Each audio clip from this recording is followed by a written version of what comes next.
یہ ایک عورت کی کہانی ہے جس کا شوہر فوت ہو چکا تھا۔ وہ اپنی ایک بیٹی اور بوڑھے باپ کے ساتھ رہتی تھی۔ وہ لوگ انتہائی غریب تھے۔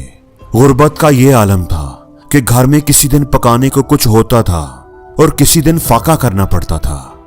اگر صبح کچھ کھانے کو مل گیا تو رات کو بھوکا سونا پڑتا تھا۔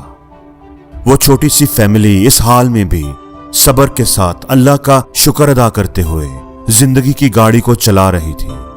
وہ عورت کہتی ہے کہ ایک دن ہم صبح سے بھوکے تھے اور شام ہو گئی تھی، لیکن کھانے کی کوئی امید نہ بنی۔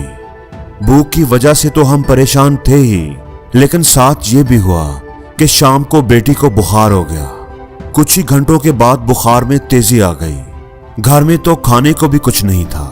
دوائی کے پیسے کہاں سے آتے؟ ڈاکٹر کو کیسے چیک کرواتے؟ عجیب بے بسی اور بے کسی کا عالم تھا۔ میرے سامنے میری بیٹی صبح سے بھوکی تھی اور بخار سے تپ رہی تھی اور میں بے بس تھی۔ بے اختیار میری آنکھوں سے آنسو جاری ہو گئے۔ میں نے اپنے ہاتھ پھیلائے اور آسمان کی طرف دیکھا۔ اے خدا، میں تجھ پر ہی بھروسہ کرتی ہوں اور تجھ سے ہی مدد مانگتی ہوں۔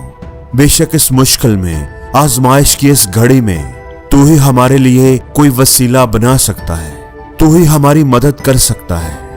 یہ دعا کرنے کے بعد میں اٹھی، وضو کیا، بچی کے ماتھے پر پانی میں بھگو کر گیلی پٹی رکھی اور خدا کے حضور کھڑی ہو گئی۔ نوافل ادا کر کے خدا کے حضور اپنی بیٹی کی صحت یابی کی دعا کی۔ پٹی کو پانی سے بھگو کر پھر بیٹی کے ماتھے پر رکھا اور پھر خدا کے حضور التجا کرنا شروع کر دی۔ خدا سے بھروسے اور امید کے ساتھ مدد مانگنے لگی، اس یقین کے ساتھ کہ خدا اپنی رحمت کا کوئی نہ کوئی دروازہ ہمارے لیے ضرور کھولے گا۔ یہ عمل میں نے کئی مرتبہ کیا۔ ایک دفعہ جب میں بچی کی پٹی تبدیل کر رہی تھی تو میں نے دروازے پر دستک کی آواز سنی۔ میں اور میرا بوڑھا باپ حیران رہ گئے کہ رات کے اس پہر کون آ سکتا ہے، کہیں یہ ہمارا وہم تو نہیں۔ لیکن جب دستک دوبارہ ہوئی تو میرے والد صاحب اٹھے اور انہوں نے جا کر پوچھا کون ہے، تو جواب آیا میں ڈاکٹر ہوں۔ میں اور میرے والد نے ایک دوسرے کو حیرت سے دیکھا کہ ڈاکٹر کیسے آ گیا، اس کو کس نے بلایا ہے؟ خیر میرے والد صاحب نے دروازہ کھول دیا۔ ڈاکٹر صاحب اندر آ گئے۔ وہ تھوڑا جلدی میں تھے۔ انہوں نے پوچھا کہ مریضہ کدھر ہے؟ میں اسے اپنی بیٹی کے پاس لے گئی۔ ڈاکٹر صاحب نے بچی کو چیک کیا، اپنے بیگ میں سے انجیکشن نکال کر اسے لگایا اور پھر دوائی بھی دی اور ہدایت دی کہ یہ دوائی 3 دن تک استعمال کریں، آپ کی بچی انشاءاللہ ٹھیک ہو جائے گی۔ بچی کو چیک کرنے اور دوائی دینے کے بعد ڈاکٹر صاحب نے کہا کہ لائیے میری فیس دیجیے، میں اب چلتا ہوں۔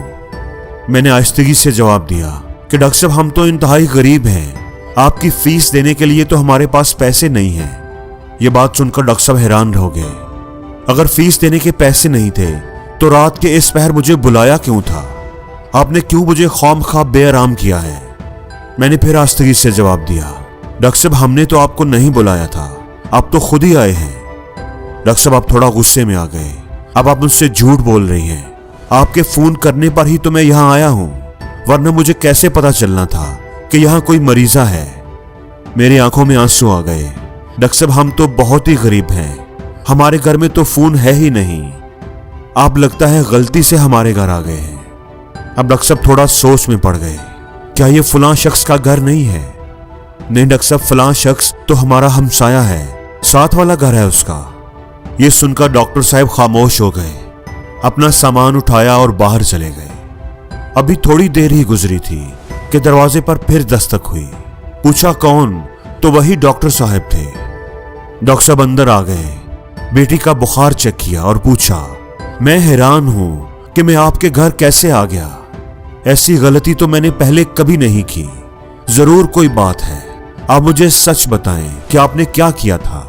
تو میں نے ڈاکٹر صاحب کو ساری بات بتا دی کہ کس طرح پریشانی اور بے بسی کی حالت میں اپنے رب کو پکار رہی تھی، اس کے حضور فریاد کی تھی، دعائیں کی تھی، اور میرا تو یہ یقین ہے کہ اس پروردگار نے ہی آپ کو ہمارے گھر کا راستہ دکھایا ہے۔ ساری بات سننے کے بعد ڈاکٹر صاحب کی آنکھوں میں آنسو آ گئے۔ وہ فوراً اٹھ کر باہر چلے گئے۔ تھوڑی دیر بعد جب وہ آئے تو ان کے ہاتھ میں کھانا، بچی کی دعائیں اور گھر کا ضروری سامان تھا۔ انہوں نے وہ سامان میرے ہاتھ میں تھمایا اور بولے کہ مجھے اب یقین ہو گیا ہے کہ تمہارے گھر میں غلطی سے نہیں آیا تھا، بلکہ تمہارے گھر کا راستہ مجھے میرے رب نے دکھایا ہے۔ اس نے تمہاری فریاد سن لی ہے اور مجھے تم لوگوں کی مدد کے لیے بھیجا ہے۔ آج سے تم تینوں کی کفالت میری ذمہ داری ہے۔ تو دوستو، یہ اس عورت کے بھروسے کی کہانی تھی کہ کیسے اس نے مشکل حالات میں بھی، جب کوئی امید، کوئی راستہ نہیں تھا، اس نے اپنے رب پر بھروسہ رکھا اور اسے ہی مدد کے لیے پکارا۔ خدا پر اگر ہم بھروسہ کریں اور اپنی مشکلوں، مصیبتوں اور پریشانیوں میں اس سے ہی مدد مانگیں تو وہ ضرور ہماری فریاد سنتا ہے اور ایسے طریقوں سے ہماری مدد کرتا ہے جو ہمارے گمان میں بھی نہیں ہوتے۔